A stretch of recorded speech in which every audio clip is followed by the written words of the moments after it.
Hi, it's Sally-Shakti, your Star Priestess and Visionary Writing Guide, and welcome to Writing and Thriving Conversations for Visionary Writers. And today I'm really excited to introduce to you and welcome Melisa Keenan, who is going to tell us about herself and the publishing company that she runs. Hi, Melissa. Hi, thank you so much for having me. You. Yeah, please tell us about you, your story. Melissa, you are an intimacy coach and you run a publishing house. So I'd love to hear how your story and how those things weave together for you. Yeah, absolutely. So I have done intimacy coaching work for the last 5 years and was a stay-at-home mom for 9 years before that. Um, Decided to plunge into that work from really painful but powerful lived experiences that my husband and I walked through. And just felt such a call to help women. I just felt like I had accessed places in myself that I didn't think were possible. Not just with sexual intimacy, but like with my whole being, just being happy. And I felt like women need to know this is possible, and particularly with connection when it comes to men, because we all tend to carry so much trauma around men. So that's where my intimacy coaching company was birthed. And I love that work. I still do that work. And about 2021, I always knew I would write. I've kept a journal since I was 12 or maybe even younger. um, and but I had gotten discouraged. I looked into that early on in running my business, and I was like, oh my gosh, publishing is so overwhelming. There's like, it felt like you would need to make that a career or hire someone full time to be pitching your manuscript to all these publishing houses and stuff. And I couldn't really wrap my brain around the process, and it thwarted me. So I was like, well, I guess I just won't do it right now. I don't know what else to do. And I just stopped. And and then I found this company, Alma Publishing. And it's a hybrid, right? Where it's a self-published, it utilizes Amazon print on demand. And we kind of marry the business side of things, the marketing side of things, with how do we weave this book into your business and the work you're already doing in the world so that it's really effective. So I found this opportunity, and I was like, you're telling me I can pay, a minimal amount and I can become a published author like that? Like, where was that in all my research? Like, I couldn't believe it. So I was a part of a book called The Younger Self Letters. And this book was a really big project where we were aiming for Wall Street Journal and USA Today bestseller lists. And we did not make Wall Street Journal because they don't like this new style of publishing. But so they have a board. Every list is different, and Wall Street Journal list has a board. And so it's part of it is how many book sales did you do? And part of it is, can you pass through the board? And the board said no. So that was fun, but we did hit USA Today bestseller, which was a really big deal. That list has changed a bit since 2021 and gone through kind of some, it's not as stable of a list as it once was, but that's solely based on numbers. And so it was a really big deal. And we had a retreat in conjunction with this big multi-author book. So we all came together and did a retreat in Sedona. It was my first time ever going to Sedona. And that's where I got to know the owner. And so over the next couple of years, we got to know each other better and better until she was in a place, her and her family were in a place of being ready to transition out of the publishing company, and approached my husband and I to see if we wanted to acquire the publishing company. And it was so funny because all this time, and I had done a couple more books after that first book and things, and all this time I'd never thought I wanted to own a publishing company. But it was one of those things where as soon as she presented us with the opportunity, both my husband and I knew in our core it was a yes. And it was like, this is what the universe has been like conspiring to create this whole time.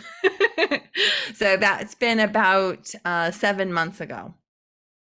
that I stepped in as CEO, and the founders are still very much involved. Have been very supportive, and because we have about 5 different arms of things that we do in our company, so it's a lot of learning. That's such an incredible journey, Melissa. Thank you so much. From writing in your personal journal and being put off to start writing a book, to then being a published author and then becoming the CEO of the publishing house. Right? That's such a journey, and you clearly already have quite a deep insight into the publishing industry and the requirements for meeting certain bestseller criteria and bestseller lists. I'm really excited about the ways that you support spiritual entrepreneurs and women in particular to become best-selling authors, and then to integrate that into their business so that they can thrive. Maybe you could tell us a little bit more about that side of the model, that aspect. Maybe say it in a different way. Okay, so alongside the book publishing, which we're going to talk a lot more about in a moment, you also support, your support includes helping women to utilize the book as part of their business. And how does that work? Yeah, I think this piece is so missing. And, we probably all know somebody who's written a book and then said, I wish that I had done it differently. Or I feel that I didn't take the best advantage of this opportunity like I would have liked to, or didn't see this going this way. And I think that's such a shame because, and especially for spiritually based entrepreneurs, there's this, it's almost like the business side of things is this vice that some of us recognize at least as a necessary evil, but some of us don't even. It's like, no, maybe I can just live in attraction marketing, meaning like I'll just meditate and they will come. And unfortunately, like, we have to merge the masculine feminine energy when it comes to our message and our work in the world, right? So we have to, yes, we have to be the person and be the magnet and do all of our juicy energy work that we do to connect with who we're meant to connect with. But we also have to do those masculine energy strategies to reach people. And so a book is a great way to do that. And, we've had individuals come in and say, I want to have a 6-figure launch. It's like, okay, great. So we help them map out, all right, what are your offers? What are the different tiers you have? How do we work that in then so that, you launch here, you're talking about it here, and we're looking at this at a 3 to 12 month marketing plan after the book has launched. And this can be, you could have a 6-figure launch, whether you're doing a solo book or whether you're doing a multi-author book. It doesn't matter. And some people kind of look at multi-author book and think, oh, maybe my business has outgrown something like that, or as if that's like a lesser thing. I actually completely disagree because you connect with such a vast community by being in a multi-author book. It's such a powerful marketing tool. So whether you're doing a solo book or you're doing a multi-author book, there's absolutely ways. We just weave it in and we map it out. And the thing is nothing will happen without a clear plan. So we really kind of bring that piece in. And unfortunately, I find that with traditional publishing, the perceived like they're going to get my book out into the world for me and they're going to do these sales for me isn't really a thing anymore. It's not like it once was. And so if we want a certain number of books sold, we have to have a plan for that. And so, I think people who really gel with our model of publishing are those who recognize that book sales are minor in comparison to what they can sell off the back end of the book, right? Offers, programs, things like this, so that you're not looking at like, the idea of using a book to become super lucrative is like a 1 in a million. You might as well just keep playing the lottery. But to utilize the book and not look at book sales, but look at what you can sell off the back end of the book and what the book can get you. You can create whatever you want. It's amazing. Absolutely. Oh, my question's just gone out of my head. 1 second. What was I going to say about that? You talked about, yeah, there's a piece on the website I noticed that said that traditional publishing doesn't serve women. As you know, women aren't served by the traditional publishing model. So how does your publishing, how does AMA publishing serve women better than traditional publishing? Well, we specifically cater to women in a lot of ways, primarily because of the sorts of things that we love to support people to share. Like we'll support you to share what you want to share and what's deeply embedded on your heart. But unfortunately, with traditional publishing, it's still a little bit about how can we be politically correct? You know, I don't want to breach these topics, this kind of thing. We really love to support disruptors. And I find that a lot of women today are like finding that fiery spirit and are like, I have a message and I don't care if it pisses everyone off. And we're like, okay, great. How can we help you to, you know, really polish what you have to say? We're not here to change the voice of the author at all. How can we help you polish what you have to say so that it's clear and crisp and it makes sense? And then how can we help you get it out into the hands that it's meant to be in? So it sounds like there's quite a team involved with this process. And so if a woman who has written a book or perhaps wants to become part of a multi-author publication comes to you, what steps do you take them through? Yeah, that really depends on what their vision is. And I think people typically know if they're ready to jump into a solo book or not. That is a higher level investment.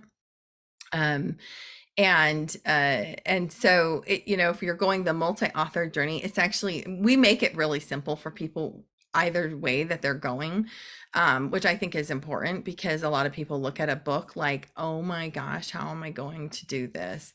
But really, you know, you could write 300 words a day and you could have a book completely finished and published and out in the world in 6 months. And so it's not, it's like, it's what you're already probably doing on your social media anyway. So, but we make it really easy. If you're contributing in a multi-author book, you're responsible for a chapter, and we're looking at 3,000 to 4,000 words. Um, and so we're supporting you with, usually people come into a multi-author book because they love the title, and I believe that there's strong power in intention. So the title sets the intention for the book, and the intention speaks to the hearts of those who are meant to write in that book, and that works out really beautifully. And then we've got, you know, an online library and things that our authors will go through to, it's got a writing guide and things like this, and then it's also got ideas for marketing and stuff as well. And so that's usually no more than a 6-month process. If they're coming through and they want to do their own book, there's a bit more involved because we're trying to figure out, okay, how do you see this fitting into your business? And one of the biggest questions that we'll ask our solo authors as they're going through this process of like, is this the right time? Is this, you know, am I ready to do this? Is what do you really want to see happen as a result of publishing your book? And most authors aren't thinking that. They're thinking about the writing of the book. But we have to think, okay, after I've written this book, what do I really want to see happen? What are the possibilities? Like, where do I see myself going? Like for some, going on a speaking tour or a book signing tour or something like this feels so good to them. To me, that sounds like horrible. I would hate that. I have 4 kids and I don't want to be away from my children. I would much rather figure out ways to do things online so that I can still be here with my family, because that's what brings me joy. So it's just kind of navigating, you know, some of those parts and pieces to help create their vision.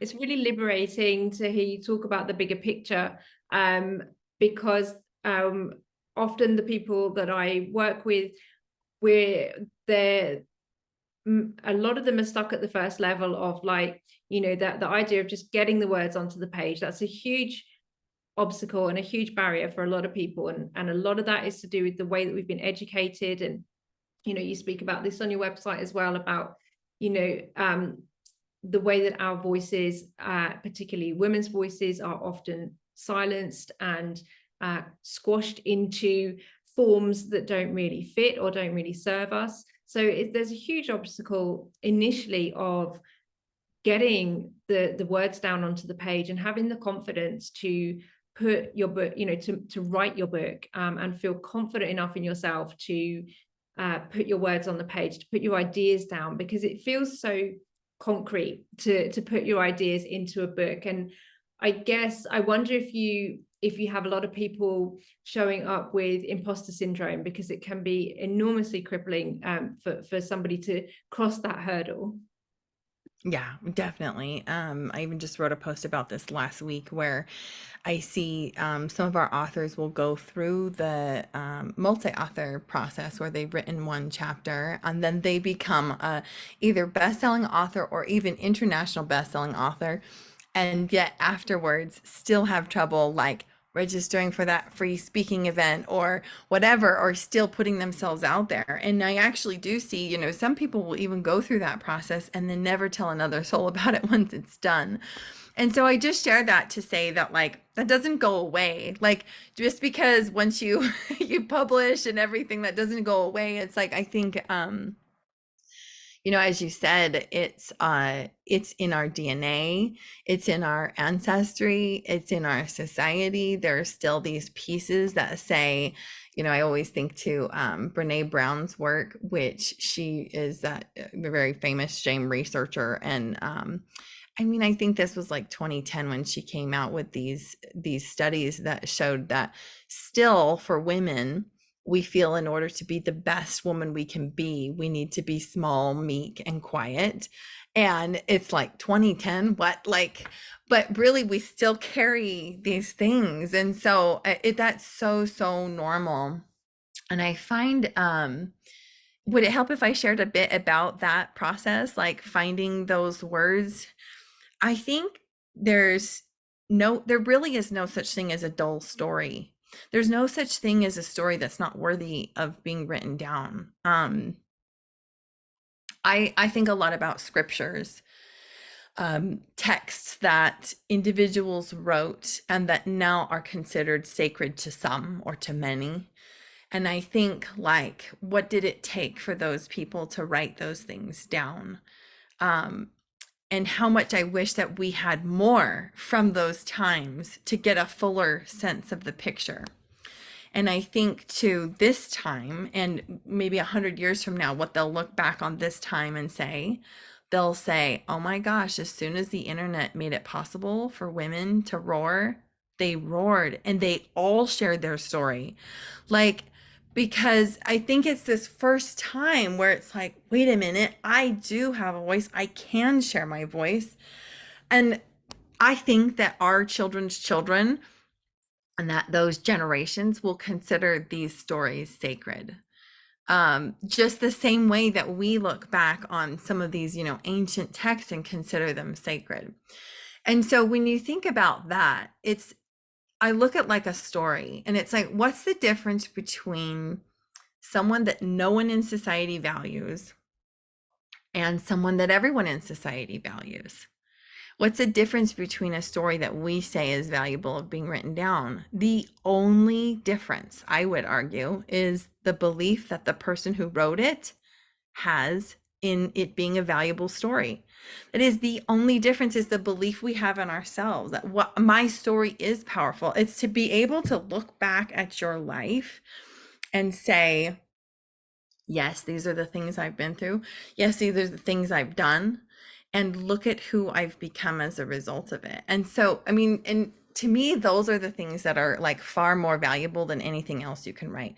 Yes, I want to know, the how-tos of things, but AI can tell me anything right now, right? Like we could go sit down to AI, Chat GPT, and we could say, tell me how to harness the power of the universe. And it would tell us, like we could, anything we want to know, AI could tell us. But what AI can't tell me is your story, your lived experiences, and the way that your set of filters and DNA and ancestry and all the parts of magic that make up you, AI can't tell me that.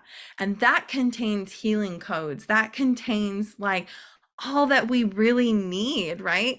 And I love about storytelling like this, when you're willing to really do that, like digging, that soul searching, and then willing to share that, it's it asks me as a reader to find my own inner wisdom on what you shared, as opposed to being just told, here's the things and whatever, right? It's like, oh, wait, okay, when she had this perspective shift, then I had this other perspective shift. That's what we need. And I think that's the new earth that we're moving into. So we really love to do work from individuals who are, like you say, visionaries, who are awake to the way that the earth is changing. And just, it's a matter again of like, do you say your story is valuable? And until you find that value in yourself, no one else will. But once you do, everyone else will too.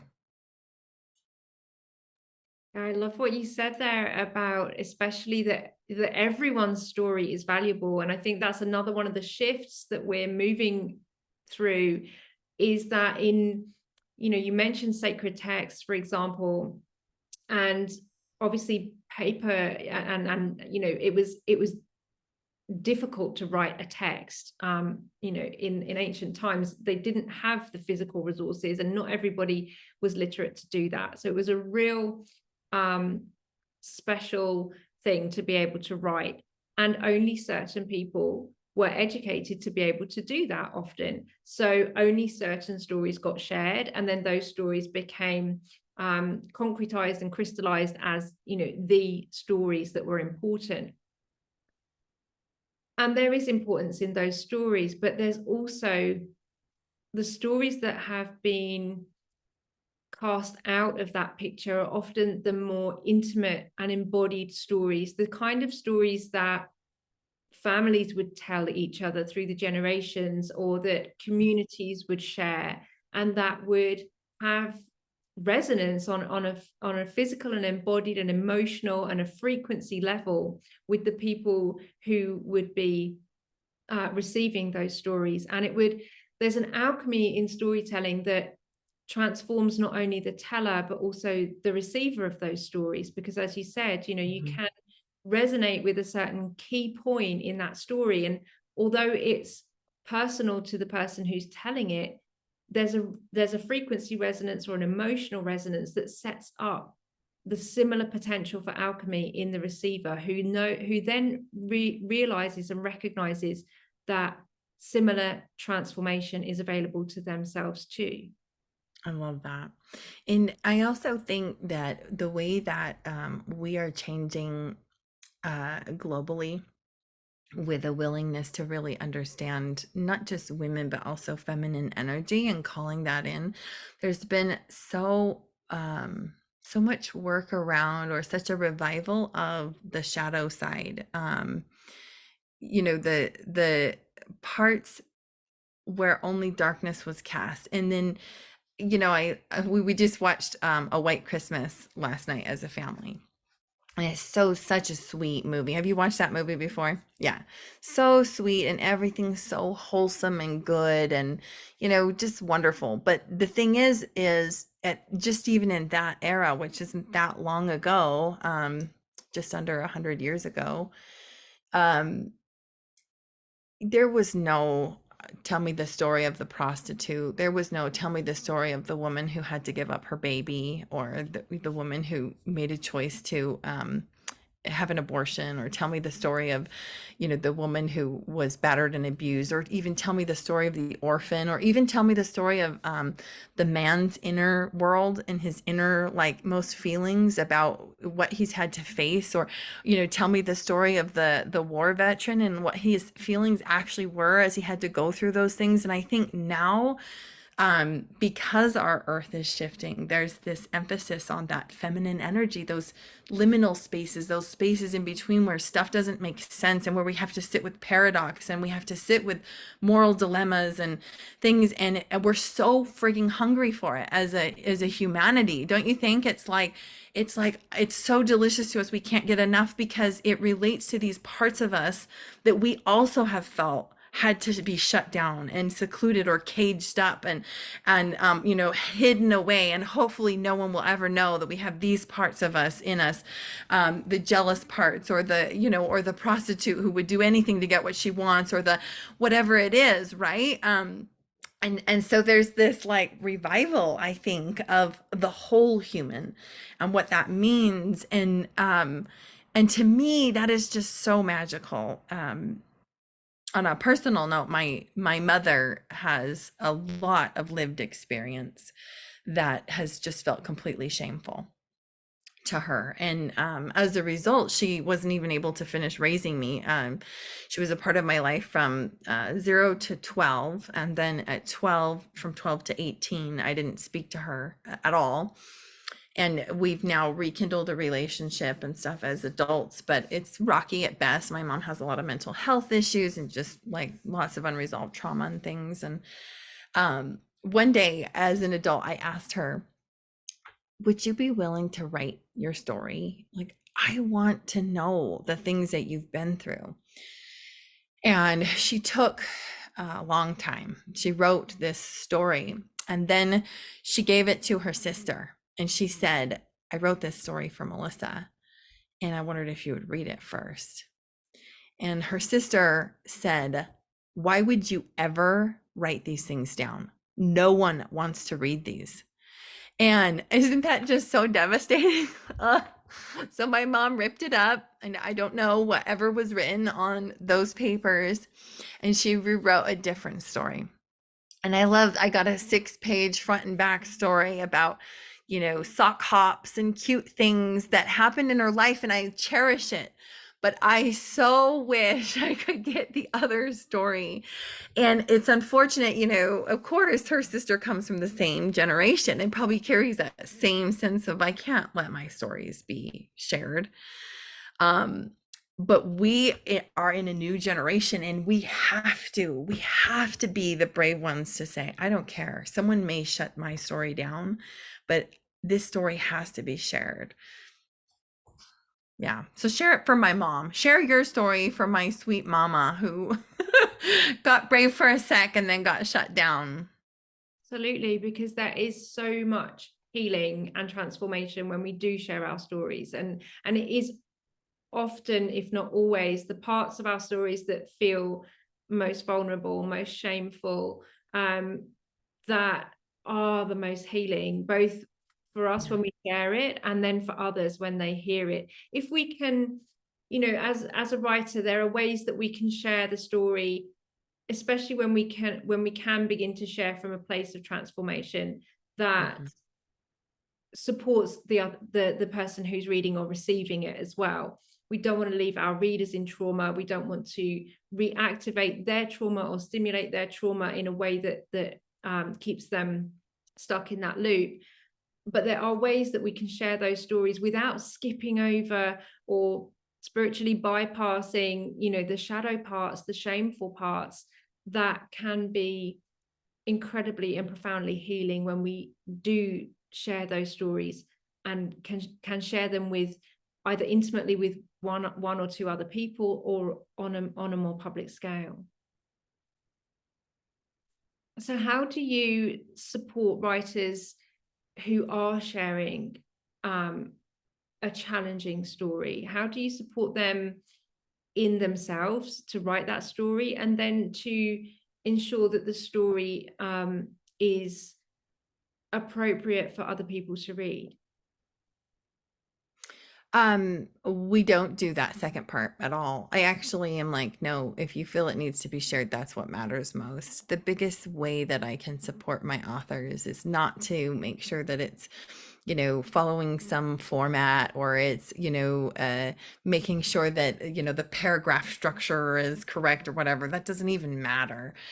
I tell my authors that if they felt something while they were writing it, then their reader will feel something while they're reading it. And that's all that matters. And every once in a while, there will be a situation where it's like, I don't know if I should include this part because some of these people are still living and they're not going to be happy when they see that I put this in this book and, whatever. And so again, in those places, everything goes back to personal intuition. So I'm like, what do you need to do within yourself to get a convicted answer about how to move forward on this? Go sit by a stream, Go do what you need to do so that you can come to a clear place in yourself. And I think more than anything, it's about following your heart. So it's knowing your yeses and your nos, your internal yeses and nos, right? To say like, yeah, this needs to be there, regardless. Or, you know what, actually, this feels very true to me to share it this way without needing, to say X, Y, and Z. But I find that if I just guide people back to their own hearts, that's all they need, because then they know if they were like, oh, I was actually putting that in there trying to hurt people or whatever, which we have that stuff. We're human, but they know, their hearts know. Yeah, absolutely. And sometimes it can be a case of writing the first draft in a way that needs to come out, needs to be expressed. And then there are ways that we kind of work with that draft and say, oh, okay, actually, this bit doesn't need to be shared in that way publicly. But it's important, I think, in the first draft process to completely give ourselves full permission, write whatever is there, whatever needs to come out, because the more we try and block it, the more we're going to shut that process down. But we can, and I think also what helps me to help my writers to create safety for themselves is knowing that what they write in the first draft doesn't have to end up in the book. It doesn't have to end up in the public eye. It's a different process. I love Often that. what we write goes into the book, but we want to give ourselves full permission to share what we need to say without having the worry initially of whether this is going to upset somebody or offend somebody or become public and become, a liability. Yeah, I love that. Thank you. So Melissa, as we come close towards the end of our time together, thank you so much for everything that you shared today. And I really love your passion for storytelling. I can really feel that. And I hope I'm sure our viewers will do too. Could you say a little bit about some of the books that you've been involved with and the upcoming book that you are working on at the moment called Focus on the Magic? What kind of stories are you looking for that? Yeah, so for Focus on the Magic, we are looking for authors, leaders who recognize that they are leaders of the new earth and want to share about how they call in magic and beauty and abundance despite life circumstances. And I felt this book kind of come through me and speak to me because I recognize that this is kind of the key of what's going to help us go through all the transition that's required before we really hit kind of our bliss state with this planet, where I think it's going to get harder before it gets easier. And how do we like not just survive that, but thrive in that? How do we lead in that? And so we're, any kind of manifesting stories, manifesting miracles, manifesting your dream job or career or soulmate, or defying the odds that the doctors gave you, or defying having a baby when they said you couldn't, all of those kinds of things. But even stories where you were guided by the unseen world, your ancestors from the other side, or things like that, or just areas where you felt like even God intervened, or there were miracles, or there was the impossible or the unexplained. These are the kinds of stories that we're looking for in that book. And I do want to just say a little bit about some of the other books that we're doing right now. One of the things I love that we do in Alma Publishing is we will partner with what we call a book partner. And a book partner is someone who has a vision for a book that they want to see in the world, but they want it to be a multi-author book. So they call together their community to share about a particular topic. And so we just have some beautiful books running right now. One all about Latina women who have, what it's taken for them to rise from whatever their circumstances to actually shine, even if that meant having to go against their culture and things. There's another one for Black women Actually, no, I think it's Black individuals in general who have experienced workplace trauma, and just bringing some awareness to that and leadership around how to change the culture in corporate America. Um, there's another one. A woman is leading a collection of stories about those who have been healed by Mount Shasta.